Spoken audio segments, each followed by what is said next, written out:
Hi, everybody. Welcome to the OnStage Black Theater podcast. And we are so excited today because we have entered the Emerald City. We have seen the very exciting new feature film adaptation of the Broadway musical of Wicked. This is Wicked Part 1, and we're here to talk about it.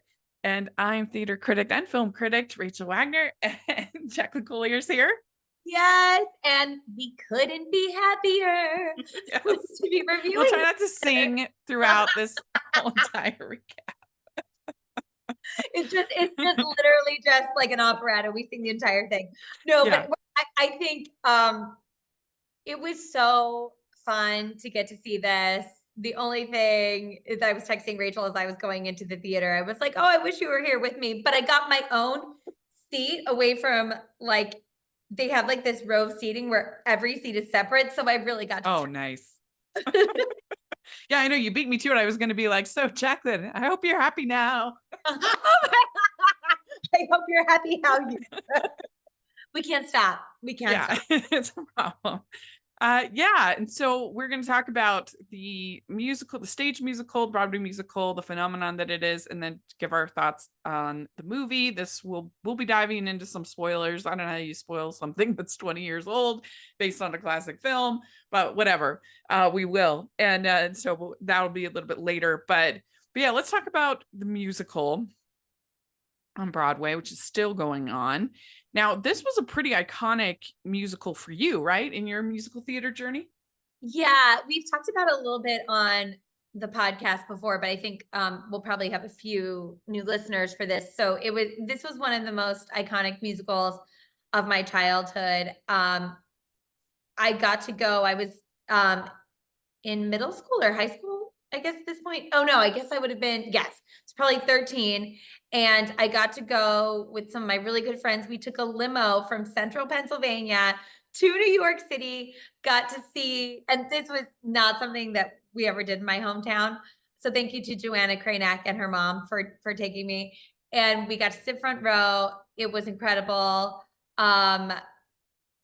Just amazing to see. I didn't see the original cast. I saw Idina Menzel. It was before she left. It was right after Kristen Chenoweth left, and it was Jennifer Laura Thompson, who was wonderful. So I was really overcome listening to the soundtrack before. I couldn't believe that this show was driven by these two incredible female leads and a story about sisterhood and friendship. And I've just loved it ever since. Mm-hmm.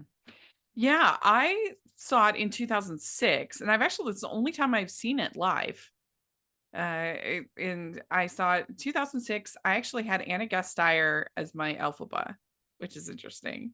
Really? Yeah. I forgot that I didn't know that she was your Elphaba. Yeah, which was interesting, and she was incredible. And then I looked it up because I couldn't remember who was Glinda, but it was Kate Reindeers, is her name, I guess, was that time. Yeah, I don't know her. Yeah, I don't know either. So but it was around, she was Elphaba. Anna Gasteyer was Elphaba from October 2006 to January 2007. So I think I was there in like November, something like that, and maybe December, but I think it was November that I was there. That trip, I took 2 trips in 2006, 2 Broadway trips, because my aunt was living in New York. And she had like an amazing location, this tiny apartment, and so I took a trip in April of that year, and then I think in November of that year, 2 trips, and the second trip was actually because they had done a revival of Les Mis. So that was the main reason I'd gone there. Where was your aunt living? It was they had like 4 people in this tiny apartment. Like there was 1 bedroom, 2 sets of bunk beds, this tiny place. It was like right off of Lincoln Center though. Like it was, oh my goodness, really? Peak location. Yeah. Oh, yeah. Peak location. Yeah, you gotta visit when that's the situation. Like they didn't really even hardly have a kitchen. It was just like a bar type setup, you know. You don't need it when you're living near Lincoln Center like that. Yeah. Anyway, I really enjoyed it. And I thought that it lived up to sort of the spectacle that I was hoping for in in Wicked, because by that point, like, it had been pretty hyped, I and think I'd that's the heard the thing songs a too. million times, and I was very excited. It is hard with this musical, with anything that has so much hype, to sort of live up to the hype. But I think there's just so much love and vulnerability and fun in this musical. You know what I mean? Like, Yeah. sometimes there's a lot of hype. I'm a very much like, I don't get that excited over like set design or splashy things, but when the human to human connection is just so good, I'm Mhm. all in. Well, and if it has the catchy songs, which Wicked absolutely does, in my opinion, at least. Wicked, the musical, it first debuted on Broadway in 2003. The tryout was in San Francisco, and then it had debuted on the West End in 2006. And they have been talking about making this movie practically ever since. I mean, it just seemed like the project that was never going to happen. Yeah, yeah. Which And is I which wondered if like has the have they missed their window, when they were announcing it, especially doing two movies. I wondered if this had come out in 2012 even, would it do much, much better? But it seems like it's gonna do fine. So it's fine, right. It seems like it's gonna be totally fine. you know. So this has music and lyrics by Stephen Schwartz, a book by Winnie Holzman. It is based on the novel Wicked: The Life and Times of the Wicked Witch of the West by Gregory Maguire. Have you read the book? I have not. I have You not have. either. Okay, for some No, I reason I haven't. did. I've heard that the book is a lot more adult than the musical. I There's a have lot two. more language and a lot more, you know, Yeah, and even just raunchier. yes, much more so. I thought about reading the book, but I almost kind of don't even want to go there. Hmm. Where will you say you're at just in general on Wizard of Oz, like, fandom level? What do you think? I would say on a 1 to 10 scale, I'm a 5 or 6 in the fact that like I'm definitely not a super fan girl of like the Wizard of Oz level of fandom as compared to like people who are 10s and 9s and 8s. But like I like it. It's a classic story. Judy Garland's wonderful in it. I feel like it's also a story that's been retold in different ways many times. How about you? Where are you in that sort of? Yeah, I mean, I think it's one of the great films like ever made. I mean, especially when it goes from black and white to color, and just the different visual choices that it makes are really stunning, and the songs are so good, and seeing her go from somewhere over the rainbow to being able to stand up to the witch is just like a really wonderful transformation. And I think Judy Garland, who I am a huge Garland super fan. I love her so much.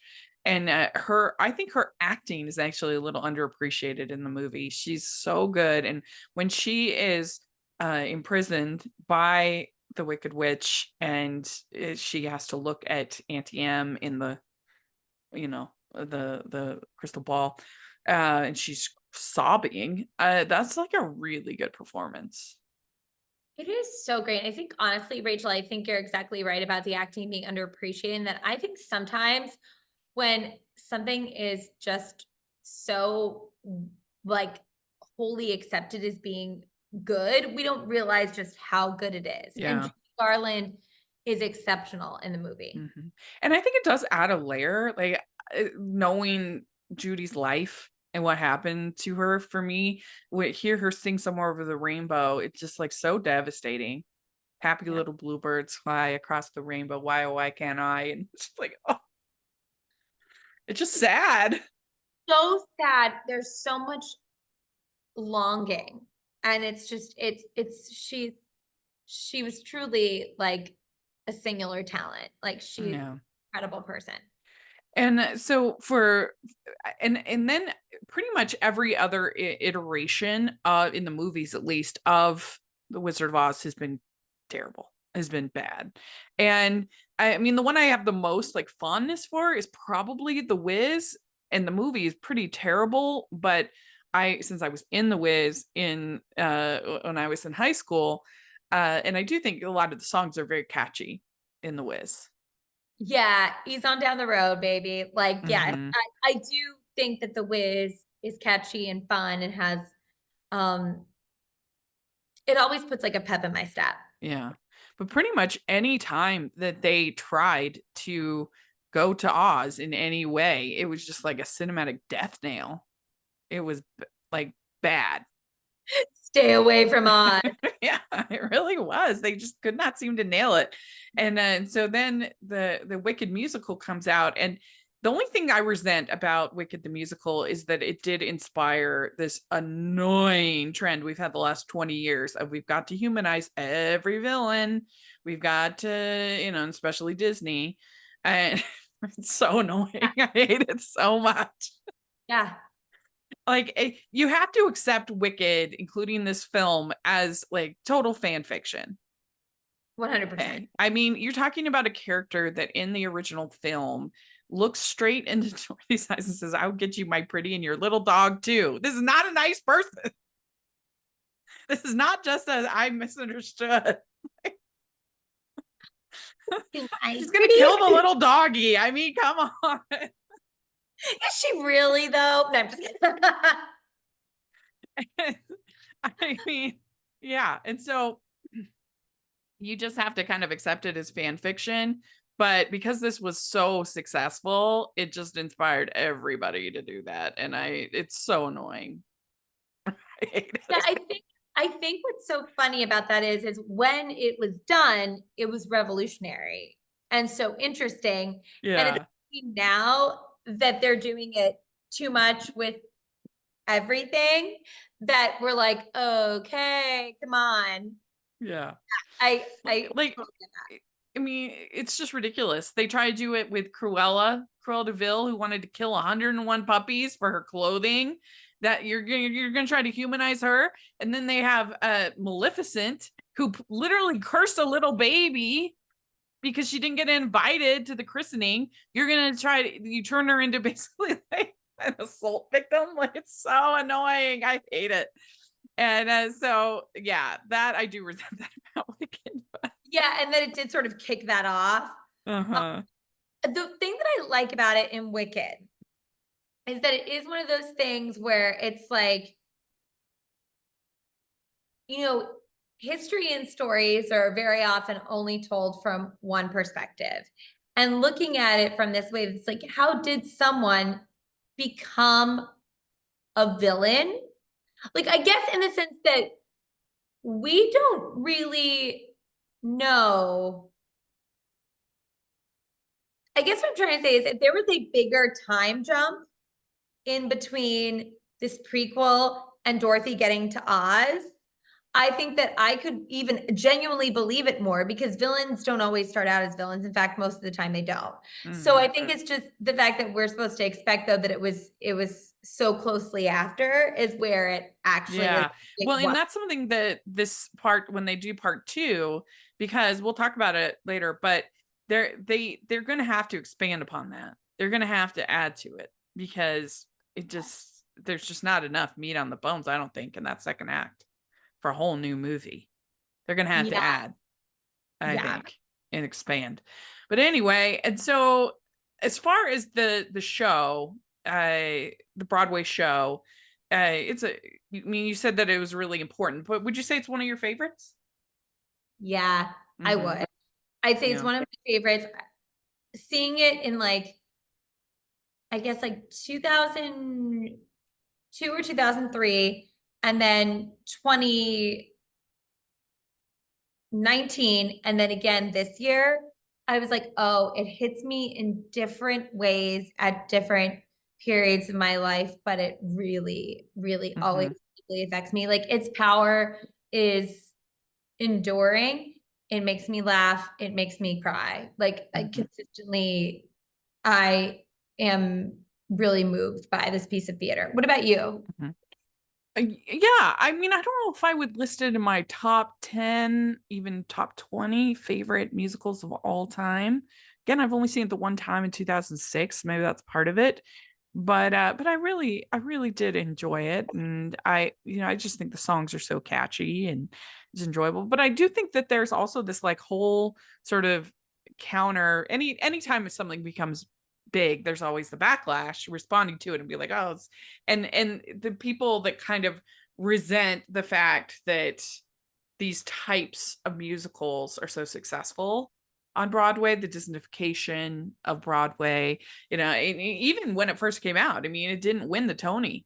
Avenue Q Yeah. won the Tony, which, it's a fun musical, but like what has really stood the test of time?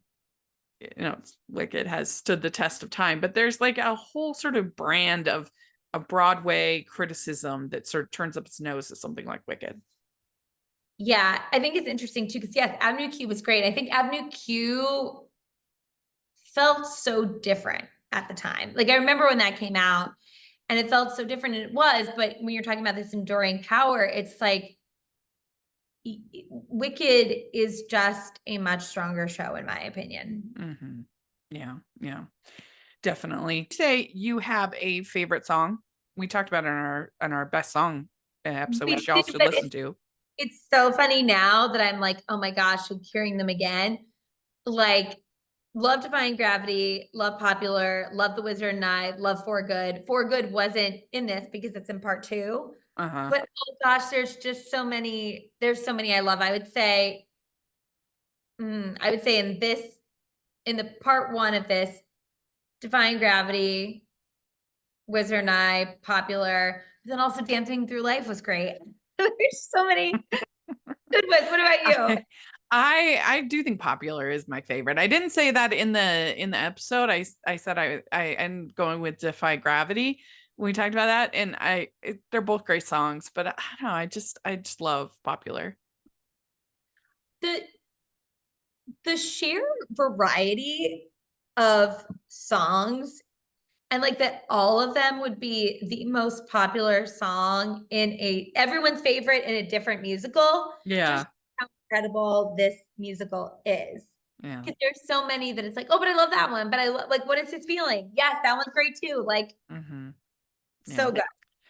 Well, let's talk about this adaptation. So this directed by John M. Chu, who did In the Heights previously, and Crazy Rich Asians. So he has an interesting pedigree.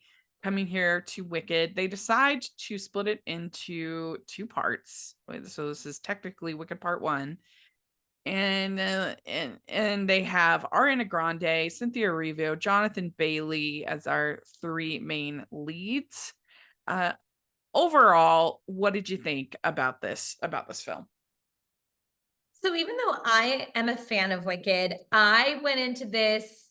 Um, I mean, if I'm being honest, the only reason I went to see it opening weekend is because we were podcasting about it. Like I don't Mm, I wasn't particularly hyped for it.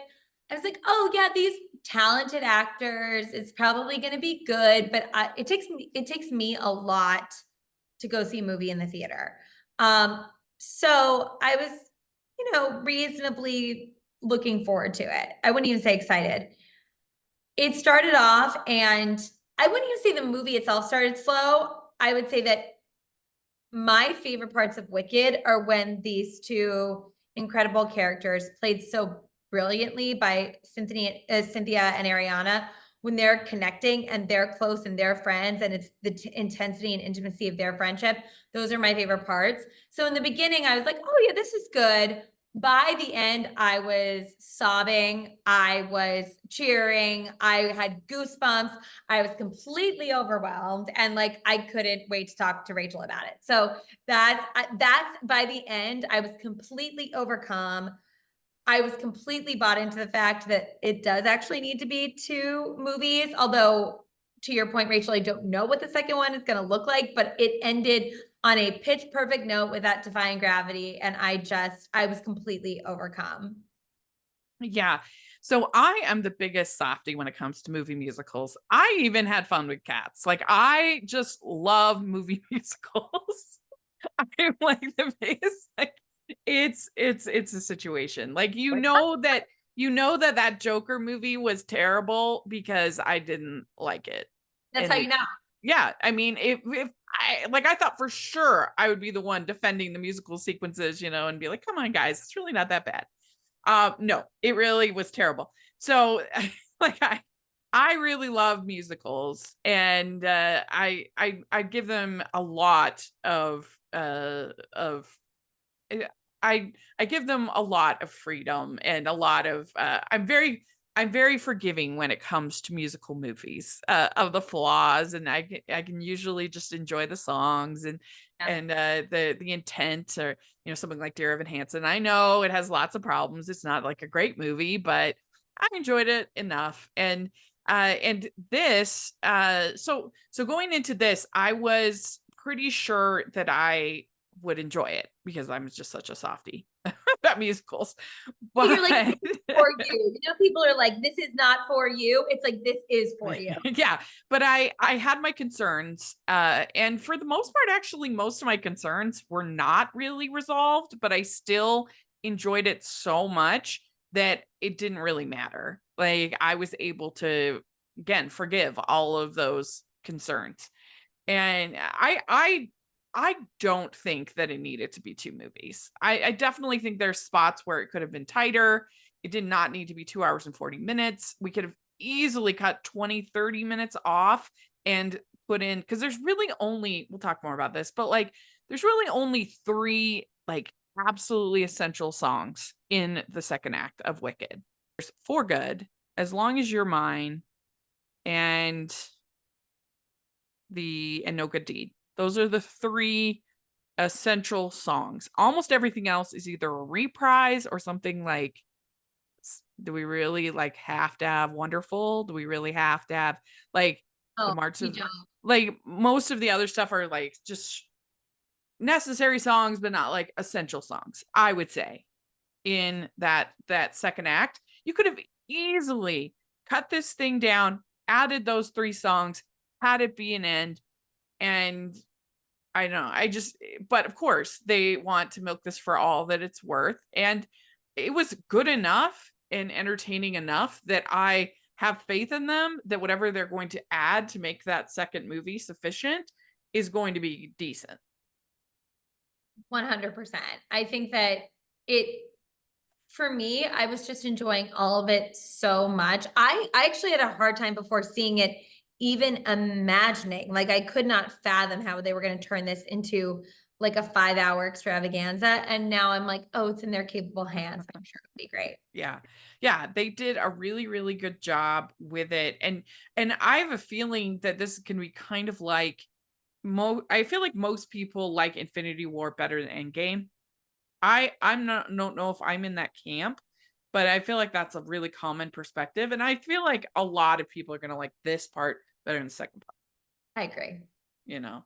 Totally. So but we'll see what songs they add and what they're gonna do, and how they I'm definitely intrigued with what they're going to do. Let's talk about the casting. So we have Cynthia Rivio, Ariana Grande, Jonathan Bailey. And my concern going into it was they're all too old. They're all in their 30s. And that wasn't really resolved. They are all too old. But again, I didn't really care in the end. It was fine. I didn't care at all. I also think that watching it on Broadway, like I've seen actors in their 20s play these parts. I've also seen actors in their 30s play these parts. Yeah. I mean, it's different on the stage because you That's have true. that space. I mean, especially Jonathan Bailey. I mean, there's no world where he's a teenager. It's ridiculous. Like, I mean, Ariana Grande is like a little bit more believable. She has more of like a younger face. Yeah. But in the end, like they're all older, so it all kind of meshes together. And they did kind of explain her being older, Elphaba being Yes. older, because she's there dropping Nessa off, her sister. So it's like, okay, I can kind of understand it a little bit more. Yeah. And because all the other students seem older, like Bowen Yang, who was so funny in this. I love him on Mhm. SNL. Like he was so funny as like one of the nasty besties, but so funny. Because they're all in their 30s, it just worked for me. Yeah. Yeah. And I do appreciate that they got pretty much all really good singers. Mm-hmm. I've heard some complaints about Michelle Yeoh, which fair enough. But considering like some of the terrible casting of other musicals, this is not she's not Pierce Brosnan dad. She's not Russell Crowe bad. No. She's not. And look, I think it kind of works for Metamorable. Like, I think her performance is absolutely serviceable. Like, I think that it's not like she has to sing Defying Gravity. Yeah, absolutely. Yeah. Whereas like for Russell Crowe, Javert singing Stars, I mean, that's like a huge song. You know, We were all, requires, yeah, it requires a really good singer. So it yeah, sticks out so much it that does. they did that. Yeah. And so I appreciate that they got pretty much and is Jeff Goldblum, like, yeah, he's not the best singer, but like he only has to do the one song and he kind of talk sings it. I thought it was fine. Oh, I thought it was great. Also, Jeff Goldblum is so handsome. I love Jeff Ah, Goldblum. I love Jeff Goldblum. Like, yeah. great, That's great, funny. Yeah, he is very charming. Yeah, incredible. he does. You buy him as this wizard. Yeah. And the thing is, in the stage show, it's not that the wizards that I thought weren't good, but I don't even really remember them. They don't stand out to me. I thought you could see his connection to Alphabet in this in Yeah. a very powerful way. And I actually had quite a lot of empathy for him, more than I did for Metamorable. Mm. Yeah, they definitely up the villainy of Madame Marble. I feel like again, it's been a while since I saw the stage, but she's very duplicitous in this, Yes. and even more. It's just more obvious than in the musical, as far as I remember. Yeah. And having seen it pretty recently, I would definitely agree with you on that. Hmm. So, how did you feel Ariana and Cynthia did, and what did you think of their chemistry? So I thought that it was interesting, and I think this could actually just be how I feel about the character of Alphaba in the beginning, because she is a little bit more closed off. I thought it felt like it was a little bit like unrealized or a little bit flat in the beginning, Cynthia was. But Yeah. as it went on, holy cow. Like, the two of them together, this chemistry was unreal. Like, this is something that is so rare, even with actors that are both very skilled and have good chemistry with each other. There was something transcendent about this chemistry. Um, the scene where they are dancing together after, she comes into Elphaba comes into the party. She's wearing the witch's hat that Galinda gave her. She's getting made fun of. I mean, the intimacy in that scene, I Yeah. had chills. The way they were both just looking at each other and like holding back tears and crying a little bit. It was just this gorgeous, gorgeous, um, beautiful moment that I was so Yeah. overcome with. And I thought Ariana Grande was pitch perfect Yeah. at every point in this.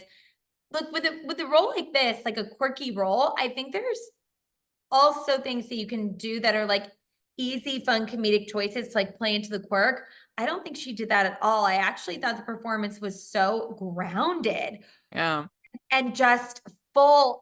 I was completely blown away. How did you feel? Yeah, I thought that Ariana Grande was absolutely great. Because I'd heard before, oh, she's so good, she should be nominated for Best Supporting Actress. And I was like, come on, people, let's not, you know. Yeah. But I have to admit, I wouldn't complain if Same. she did, because it wasn't just even when she was singing or when she had a line. You watched her at all times, and she was always, even when wasn't her moment, she was playing the part, and she was that character. It was very immersive. Oh my gosh, it was so immersive. And it wasn't in a way like sometimes you can tell someone's like, oh, look at me doing the thing. It was just Yeah, like, I was like, oh, she is her. Like, yeah, wow, you are dropped in. Like it was truly And I um didn't know what to expect because I don't follow pop music like at all. I really don't. And so there have been many songstresses that have tried to become actresses. We've seen that many times, and usually it's very bad. But with her, I was surprised that her voice, because again, I don't follow her at all. I have no idea. That I was surprised how classic her voice was. It was did not sound like, oh, this is a pop star. Oh, Rachel. So I also, much like you, I don't really follow pop music. My experience with Ariana Grande up until very recently was that I'd seen her in clips on Sam and Cat, and I was like, oh, she's kind of annoying. That's all I really thought of her. Yeah. Like, I didn't care that much. I wasn't like, oh, she's so annoying. I was like, oh, she's a little annoying. Then I saw her most recently, October 12th, I think it was, hosting SNL. And I started off being like, oh, it's Ariana Grande. Oh, yuck. Yeah. And by the end of the episode, I was like, oh, this girl can act. She is and I was watching it with Alex, and he was like laughing at me because by the end, I went from being like, oh, to being like, I guess I'm obsessed with Ariana Grande now. Like, I guess I'm obsessed with her. Yeah. I mean, I agree. I was just surprised how this is a classically trained voice. 100%. This is, I mean, she even had moments that were operatic in tone. That surprised me. I didn't expect that. And I think Glinda is a role that a pop star could try and turn it into like not that, even though that's a very classical, like soprano sounding role, I Yeah. think that someone could actually like try not to do that. And she completely did this character justice. And I do think that when the movie goes away from her for a little too long, I started to feel it. Same. That's when the pacing, that's when the when it's getting kind of bogged down in animal rights, when it's like getting just spending kind of too much time with Fiero and the club and the different things going on in it's Shiz. I was like, let's get back to Glinda. Like Glinda's the more interesting character, she's the more layered character, and it's the burden of being like a protagonist, because when you're somebody like Elphaba, you in a movie, for the most part, they are the burden of most of the plot.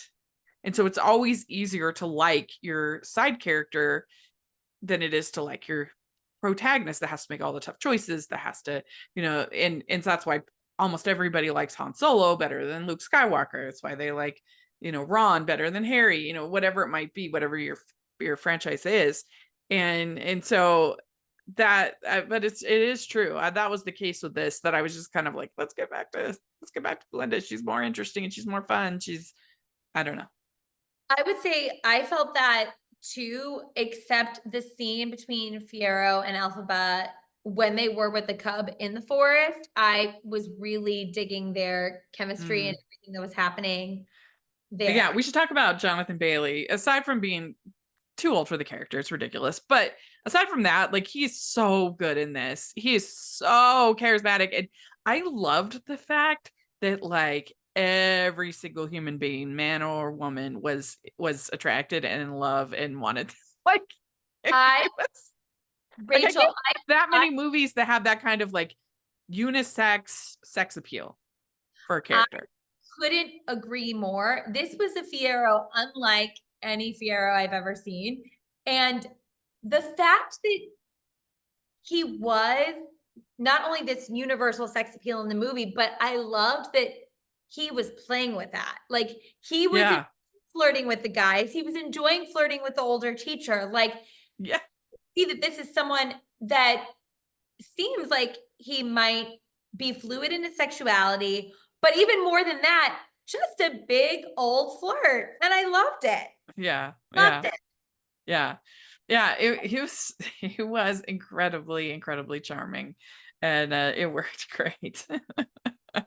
It um was funny because of course I get into a little bit of bits of like gossip, and we know that Ariana Grande is now dating Ethan Slater, who played Bob. And mhm. seeing Jonathan Bailey, I was like, how were you on set for a year and didn't date him? And then I looked it up and I'm like, oh, he's gay. That's Yeah, why. Okay. he's gay. Makes sense. Like I was baffled because like Ethan does a great job in this. He's also quite charming. I can imagine that you would fall in love with him too, but I was baffled and then Googled it after and he's Yeah. a lovely man. So it all made sense then. Did you have a favorite song slash sequence of the movie?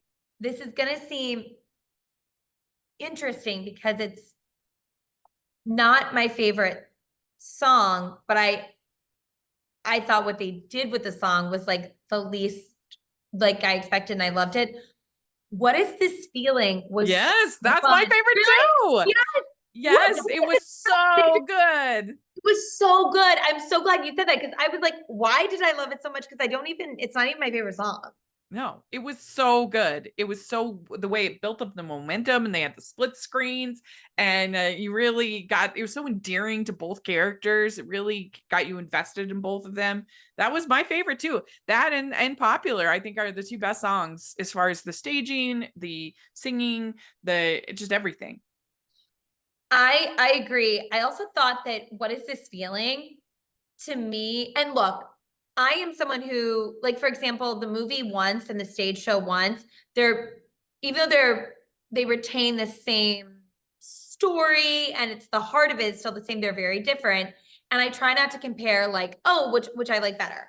But I will say that what is this feeling? I was like, oh, this is why you make a movie musical because there's something that this is hitting for me that just seeing it on stage couldn't. And it's like this split screen. It's all this, like, for example, when for Well, I think because you get like right up close, like to both their faces, you can see both of their responses. And I think that's what made it special and made it cinematic. 100%. And like I actually felt the opposite on I thought Cynthia sounded great and I thought she played it really well. But for me, The Wizard and I, seeing that on stage always makes me feel more transported than her like running through the field did. Now the ending part of her being on this cliff and like singing and I and belting it out, that was moving. But I actually feel like the running, I get why they did that because that's how I always feel when I hear that either when I'm listening to it or on stage is like the momentum of it. But it's almost like when someone cries and then you can't cry. I actually didn't like that they did that. I almost would have appreciated if it was a little bit more stillness for Wizard Night. Yeah, and I felt like her that song felt like a little bit redundant in the terms of the movie because she'd basically kind of already learned a lot of what she'd already had a lot of those transformations in meeting with Dr. Balbond and her interactions, a lot of those other scenes where she was already starting to change. So the Yeah. whole scene of it almost seems like an afterthought to like be excited to meet the wizard and all of that at this point I within agree. the movie, you Yeah. know. So I think that's partly why. Yeah. Uh, and so the thing wasn't I wasn't that happy about Defying Gravity because I didn't hate it, but like I know that the in the stage musical they do kind of interrupt it, you know, and you have the different things happening, but it felt like it stretched that song out like too long. I was like, okay, let's get to that, you know, where I want, and the whole sequence just felt stretched out to me. Yeah, like, okay, I enjoyed it just because I was like just watching these two in this like very, very intense moment. Yeah. But I will say what I liked about I stretching was it like, out, just let him sing, you know? it did feel a little bit like even like the elf ear trembling and like that moment. I liked having a little more space for that. But there was a point where they were still on like the ground floor that I was like, oh, this is feeling like a lot. Like the hot air balloon almost felt like a little too. Yeah. I agree with you that. And then by the time things were really rocking and rolling, I was like, let's go, let's go, let's go. Like I felt Uh-huh. the momentum then. But yeah, I understand that. Yeah, yeah. So let's see, what else do I have to talk Oh, about? one more thing about that I thought played better in this than like not better than this, but in a way that they can take the time for in the stage show or that you can see I really got so emotional because I really understood why they both chose what they chose. And it wasn't like Galinda was just scared, and it wasn't like Elphaba was just flying off the handle. It was like they just wanted different things. They made different choices, and it wasn't.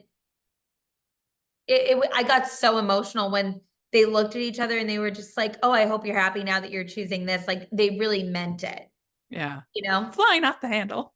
Yeah. Flying off the handle. I was I waiting. think that Galinda knows that she can't go. She can't go with. She'll just be weighing Alphaba down and be this thing that she has to deal with. So she knows that she can't go, and that if anything, her as kind of an advocate uh with all of these people that trust her, that she can be more of a voice there. And so I don't look at Glinda as like a weak character, or I mean, we'll see what they do in part 2, what they do with her character, but at least right now I don't look at her as somebody who like chose against Alphaba. Oh, I agree with you. I don't either. I think also there are some people who need to try and work within the system because they can, and then people that work outside of the system. Yeah, And absolutely. I agree with you. I think that that's just her. I definitely don't feel like she chose against Alphabet at No. all. And I was saying this on Twitter, but to me it means a lot to have a character like Linda that is soft and feminine and beautiful and kind, wanting the best for people. Like she is self-interested, she is self-absorbed, but at the end of the day, she almost always chooses at the end of the day, she chooses for what is kindness and what is goodness in a situation. And so I appreciate that we have those kind of characters, because at least and that we had Barbie last year, that and when I was in high school, late 90s were definitely a time where like feminine, pink, beautiful, kindness, gentleness, these kinds of attributes were looked at as weak, Yeah. that you didn't want, that was looked on down upon people. I don't know, like there was just a definite thing, or you weren't supposed to like pink, that was submissive, something like that. And I'm just so glad that we are now at a spot where women can be whatever they want to be. They can be the kick butt woman if that's what they want to be and that's their truth. They can also be the pink loving princess if that's what their truth. And I am so happy about that. I think it's great. I couldn't agree with you more. Number one, I think that was so beautifully said. Like, yes. And I think that it's such a sort of misunderstanding of even feminism to be like, oh, this is what it looks like. It's like, no, femininity, if you want to lean into that, is a very beautiful thing. Like it's so strange to me how, or even I think there was a thing. I remember even when I was a nanny in New York, like not that long ago, like 8 years ago, and girls being like sassy, and it was what was all in the media. And I'm like, it's good to stand up for yourself, absolutely, but like being kind is really lovely, and that can be a beautiful choice too. Like we can lead with kindness. And I agree with you about Galinda.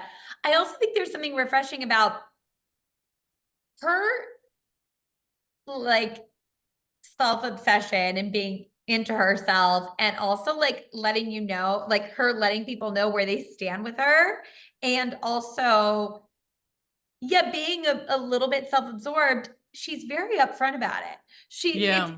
not something that you're gonna, she's pretend, she's authentic. I think we see, Yeah. and so is Elphaba. Like they're both such authentic characters. And I think we see that. And because we see that authenticity, it's exactly what you're saying, Rachel. It allows people to feel like, oh, I can be what I am. I don't have to be like this person or like that person. I can authentically be me. Yeah. Yeah. So I asked on Twitter, do you think Linda and Elphaba are in love? And I give two options: platonic friends or in love. And I got 68% saying platonic friends and 31% saying in love. What's your take on that?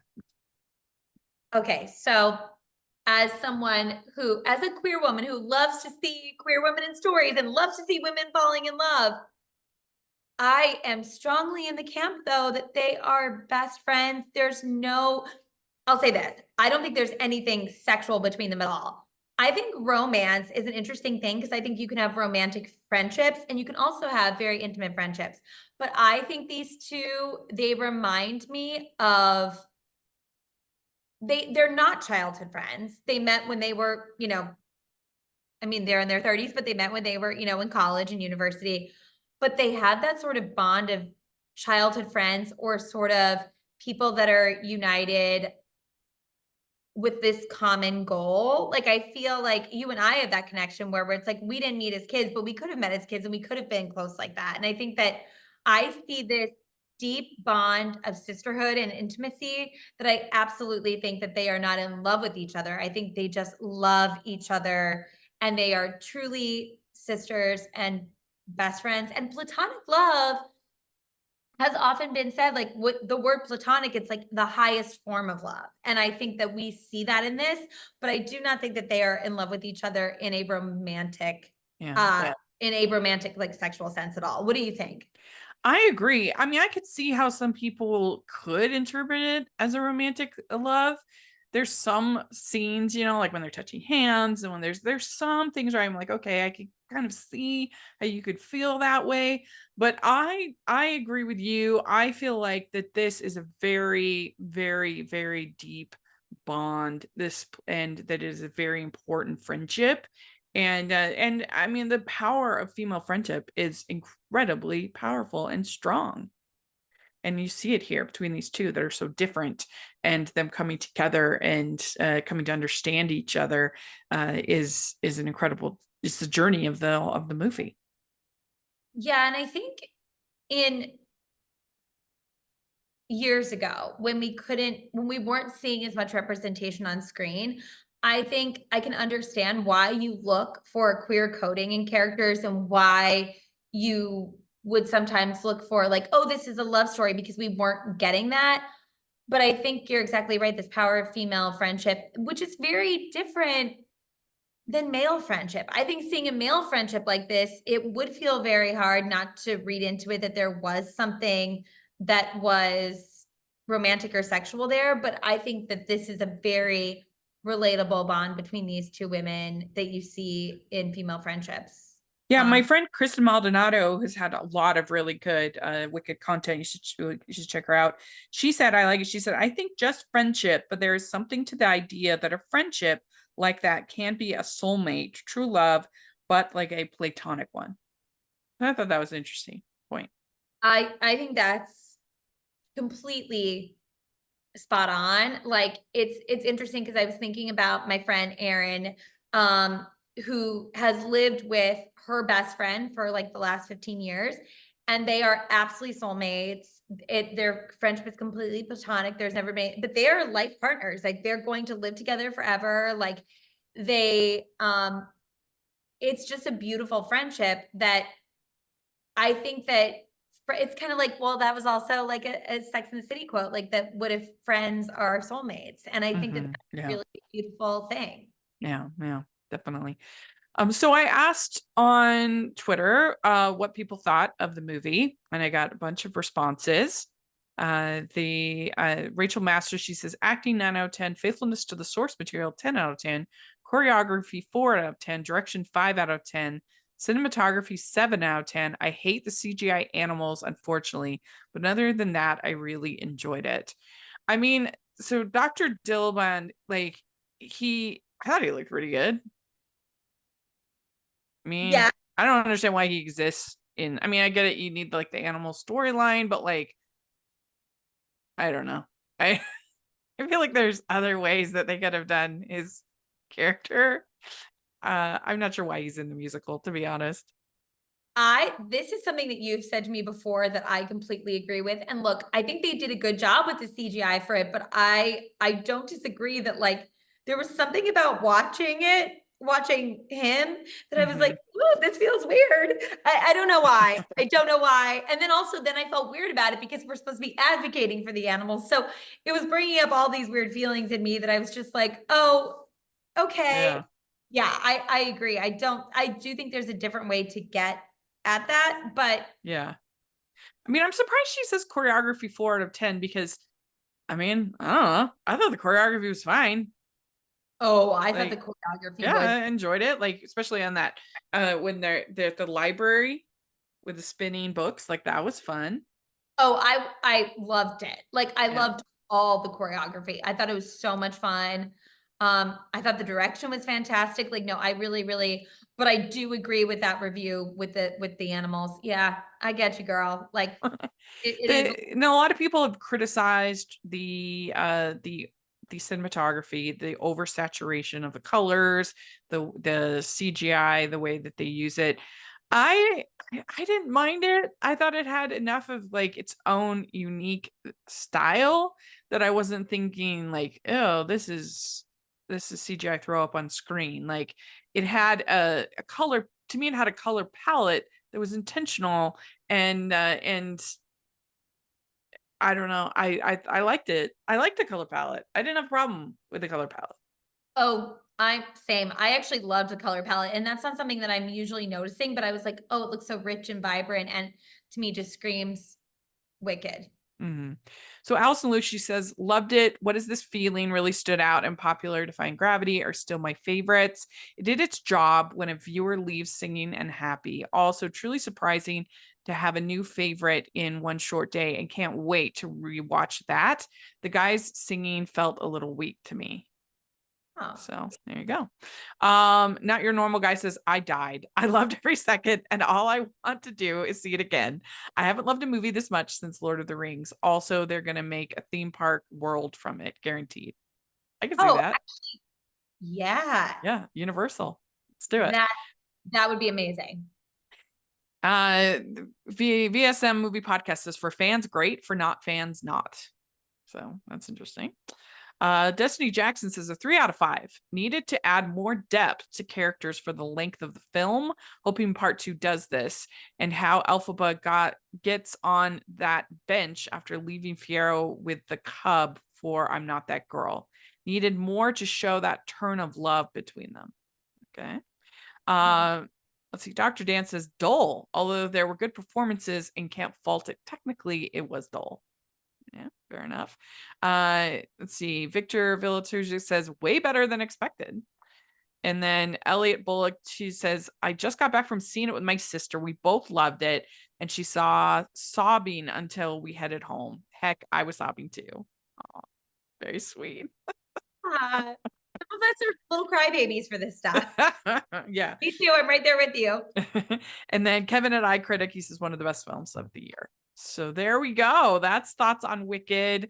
Let us know what you think. Of course, like we're especially interested for this podcast about the stage to screen adaptation. And hopefully we talked enough about both for you to be interested. And we'd love to hear, especially people that have, I have a friend who's seen the stage like 23 times.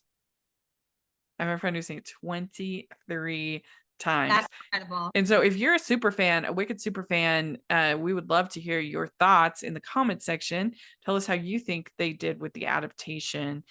Do you think they should have split into 2 movies? What do you think of the casting? How do you feel about the design choices, the costumes, all that other stuff? We'd love to hear your thoughts in the comment section. And follow us on Twitter and all the other content on Stage Blog. You can find all of my content, including my Wicked reviews, at Rachel's Reviews, rachelsreviewstheater.com. And you should check all of that out. And Jax, where can people follow you? Jacklyn Collier on Instagram. Great. So make sure to check out our playlist with all of our episodes of OnStage Blog Theater podcast. So take a look at that. And thanks so much, everybody. We'll talk to you later. Bye.